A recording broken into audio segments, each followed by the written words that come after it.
Students, बेटा आज का हमारा टॉपिक है इंस्पायरेशन और इनहिलेशन। हमने पढ़ा आज का यानी कि मेन मैकेनिज्म ऑफ ब्रीथिंग, यानी कि हम सांस कैसे लेते हैं, हमारी बॉडी में ऑक्सीजन गैस कैसे एंटर होती है और कार्बन डाइऑक्साइड गैस कैसे हमारी बॉडी से बाहर निकल जाती है। तो इस मैकेनिज्म को हमने पढ़ना थी। Physical movement associated with the gaseous exchange are called breathing. ठीक है, तो बेटा गैसियस एक्सचेंज को हम क्या कहते हैं? ब्रीथिंग कहते हैं, सांस लेना कहते हैं। तो इसमें दो चीज़ें हमारे पास आएंगी, एक हम कहते हैं इनहेलेशन, एक हम कहते हैं एक्सहेलेशन।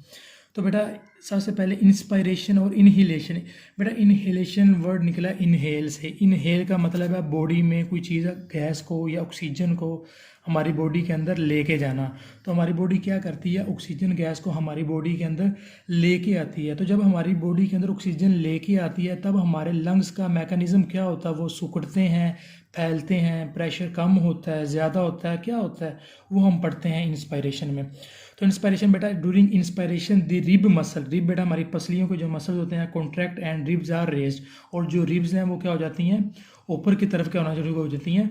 बढ़ना शुरू हो जाती हैं। At the same time the dome shape diaphragm contract and is lowered. बेटा यहाँ पे देखें, आप लोगों को इनहेलेशन का मैकेनिज्म नज़र आ रहा होगा। एयर हमारी बॉडी के अंदर क्या हुई है? मूव हुई है। तो ये रिब्स आप लोग देखते हैं, पहले रिब्स ये थे नीचे चले जाते थे, लेकिन जब हमने सांस लेना शुरू किया है ना, एंटर हमारी बॉडी में ऑक्सीजन होना शुरू हुई है, तो रिब्स क्या हो गए? ऊपर की तरफ उठ गए हैं। रिब्स क्या हो गए हैं हमारे पास? ऊपर की तरफ उठ जाते हैं। जिस तरह हम किसी चीज़ को ऊपर की तरफ उठा लेते हैं ना, इस तरह से, तो हमारे रिब्स भी क्या हो जाएंगे? जब हम सांस लेंगे तो रिब्स ऊपर की तरफ क्या हो जाएंगे? उठ जाएंगे। ठीक है बेटा।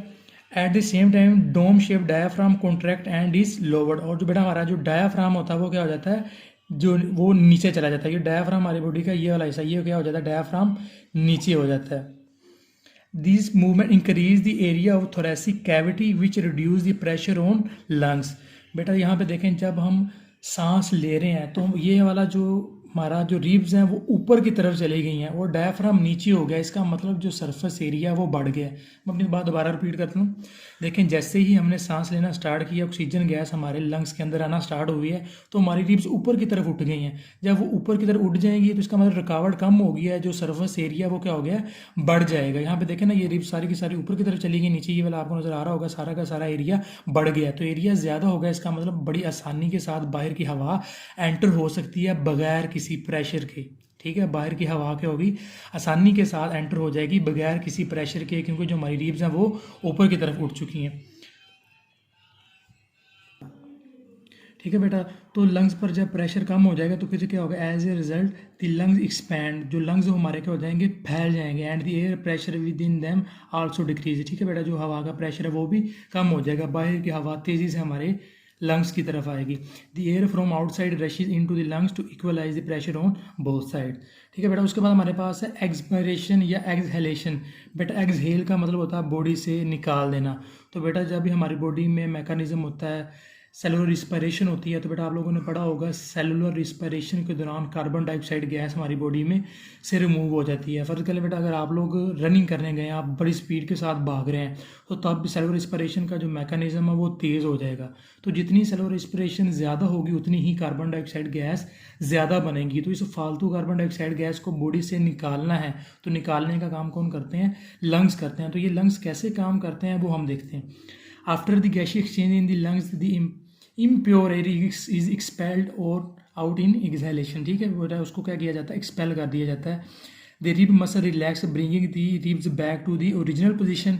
the diaphragm muscle also relax and gets its raised dome shape। this reduces the space in the chest cavity and increase the pressure on lungs। the lungs contract and the air is expelled out of them। बेटा यहाँ पे देखें, जब हमने inspiration पढ़ा था तो हवा एंटर हो रही थी, रीब्स ऊपर की तरफ चले गए थे। जब सारी हवा में एंटर कर लिया, अब हमने बॉडी से हवा को निकालना है, कार्बन डाइऑक्साइड गैस को निकालना है। तो होगा क्या? ये जो रीब्स हैं आहिस्ता आहिस्ता करके ये रीब्स दोबारा अपनी पोजीशन पर आ जाएंगी, आहिस्ता आहिस्ता करके अपनी जगह पे। देखिए, पहले रीब्स ऊपर की तरफ चली गई थी, सारे की सारी सरफेस एरिया बढ़ गया था, लेकिन अब ये रीब्स आहिस्ता आहिस्ता नीचे की तरफ आ जाएंगी, जिससे सरफेस एरिया क्या हो जाएगा? कम हो जाएगा। तो जब सरफेस एरिया बेटा कम हो जाएगा तो तब हमारी रिब्स पर क्या आएगा? दबाव आएगा। तो वो दबाव क्या करेगा? इस सारी की सारी गैस को बाहर निकाल देगा। क्या कर देगा? बाहर निकाल देगा। The diaphragm muscle relax it gets it raise dome shape, the reduce the space in the chest cavity, बेटा चेस्ट कैविटी की जो स्पेस है वो कम हो जाएगी, तो इससे क्या हो जाएगा, प्रेशर बढ़ेगा, and increase the pressure on lungs, the lungs contract and the air is expelled out of them, बेटा जब लंग्स हैं वो कॉन्ट्रैक्ट करेंगे तो एयर क्या हो जाएगी, बाहर यानी कि निकल जाएगी, ठीक है। Human breathing rate 16 to 20 times per time in normal circumstances, the rate of breathing is controlled by the respiratory centre in the brain. तो ये बेटा आप लोग ना ये वाला पैराग्राफ पढ़ लीजिएगा, उसमें यही बता रहा है जब आप नॉर्मल एक्सरसाइज करते हैं तो जो सर्वो रेस्पिरेशन रेट कम होता है, लेकिन जब आप हार्ड एक्सरसाइज करते हैं तो सर्वो रेस्पिरेशन रेट बढ़ जाता है, ठीक है। तो आगे ना बेटा यहाँ पे आपको टेबल नज़र आएगा ये वाला, तो ये आप लोगों को शॉर्ट क्वेश्चन पूछा जा सकता है, जो अमाउंट ऑफ ऑक्सीजन हमारी बॉडी में एंटर होती है वो 21% होती है, और एक्सपेल कितने परसेंट होती है, 16%। Amount of carbon dioxide gas हमारी बॉडी में जो एंटर होती है वो 0.04% होती है, लेकिन जो एक्सक्रीट कितनी होती है, 4%। इसी तरह नाइट्रोजन हमारी बॉडी में कितने होती है, 79%, और 79% ही वो क्या हो जाती है, रिमूव हो जाती है। तो ये बेटा आप लोगों को MCQ में ये चीज़ें पूछी जा सकती हैं, तो इसको अच्छे तरीके से आप लोगों ने करना है। अल्लाह।